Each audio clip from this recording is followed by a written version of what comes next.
Dobrodošli na kanal Moje turske serije. Danas otvaramo temu koja je bukvalno podijelila internet na dva dijela. Danas, početkom 2026. godine, turska kinematografija proživljava seizmički potres.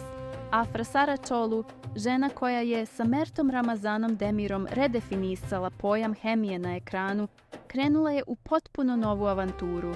Njen partner u novoj mega seriji Abi je niko drugi do legendarni Kenan Imirzaloğlu.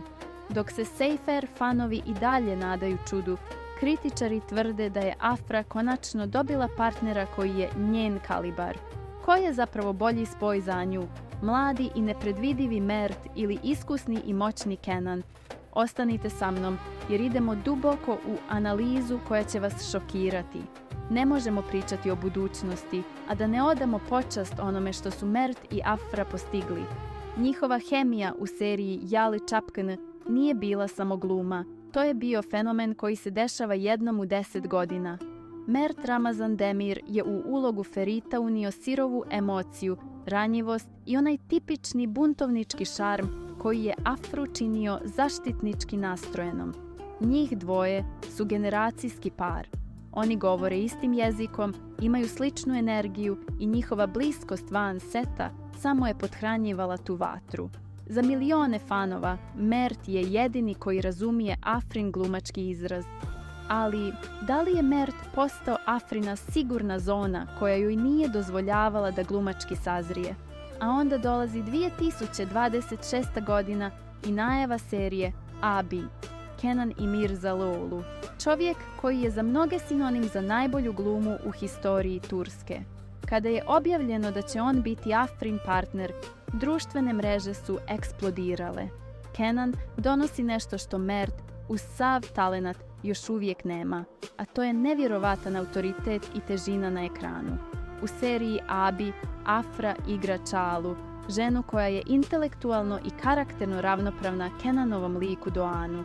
Ovo nije priča o tinejdžerskoj ljubavi. Ovo je sudar dva titana. Kenan svojim prisustvom tjera Afru da pruži 200% svojih mogućnosti.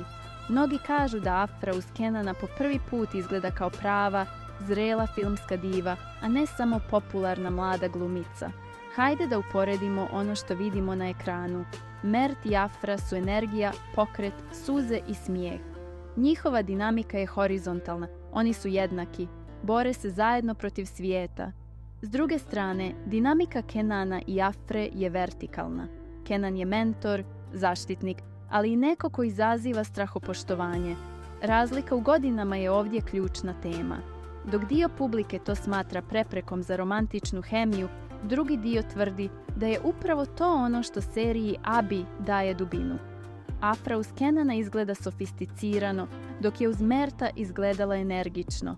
Mert je bio njena prošlost i uspon, a Kenan je njena potvrda kao kraljice turskih drama. Ratovi na Twitteru i Instagramu ne prestaju. Seyfer fanovi optužuju produkciju da troši Afrin potencijal na starijeg partnera, dok ljubitelji ozbiljne drame slave povratak Kenana. Ali istina je jedna, Afra Saračolu je u 2026. godini dokazala da može igrati sa svakim. Ako Abi postigne rejtinge kojima se svi nadamo nakon premijere 13. januara, Mert Ramazan Demir će morati sačekati neku drugu priliku da ponovo stane uz Afru.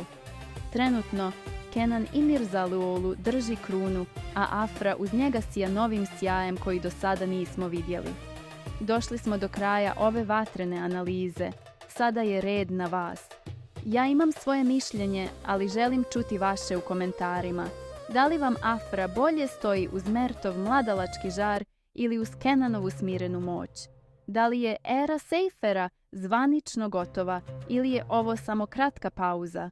Pišite mi, obećavam da ću pročitati najzanimljivije komentare i možda ih uvrstiti u sljedeći video. Lajkujte ovaj video ako vam se svidjela analiza. Pretplatite se na kanal Moje turske serije i vidimo